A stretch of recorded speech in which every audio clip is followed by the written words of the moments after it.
Welcome to Savita University Lecturecast in General Pathology. Today's topic of discussion is nutritional disorders. A well-balanced diet is essential for normal health and should contain all the components such as proteins, carbohydrates, vitamins and minerals.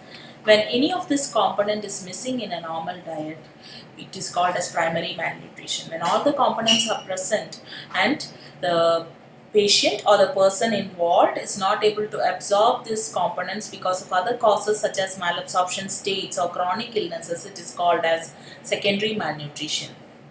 Protein energy malnutrition can be subtle or severe. Severe PEM has two ends, one is Kwashiorkor and the other marasmus.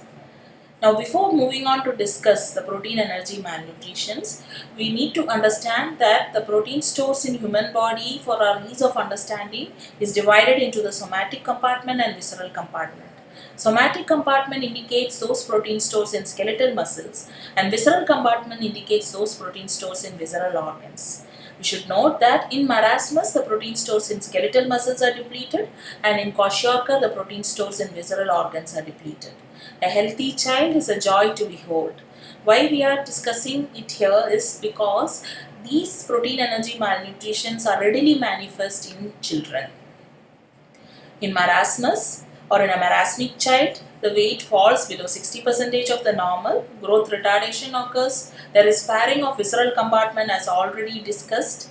You have the skeletal compartment which is being, the protein compartment which is being depleted. The subcutaneous fat is also mobilized secondarily to this, because of which we have emancipated extremities and a large head. The marasmic child therefore looks like an old man with normal hair, thin muscles and fat and no edema. He also has attendant anemia and immune deficiency. Moving on to Kwashiorkor, here also we have severe protein deprivation, marked depletion of the visceral compartment, because of which we have hypoalbuminemia and generalized or dependent edema. Because of the edema, the weight is slightly better than marasmus, falling between 60% to 80% of normal. There is relative sparing of subcutaneous fat and muscle mass.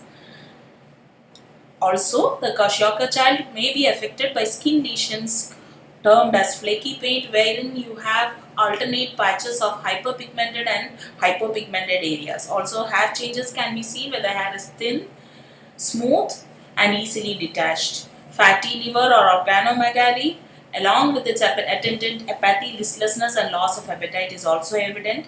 Defects in immunity can also be seen. Therefore, with these protein energy malnutritions, a healthy child can be transformed into either a Kwashiorkor child or a marasmic child. The main difference here being the absence of edema in marasmus and the presence of edema in Kwashiorkor.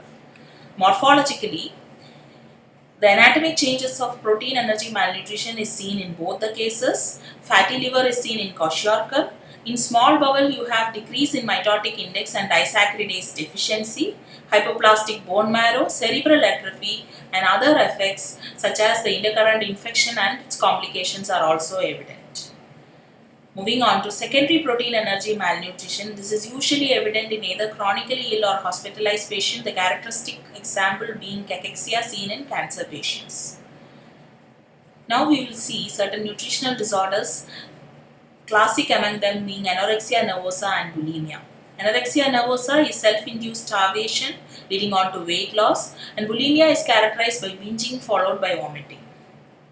In anorexia nervosa, the person involved is psychologically affected and has a skewed misrepresentation of the physical self that they are, and they will not eat and they still think that they are fat.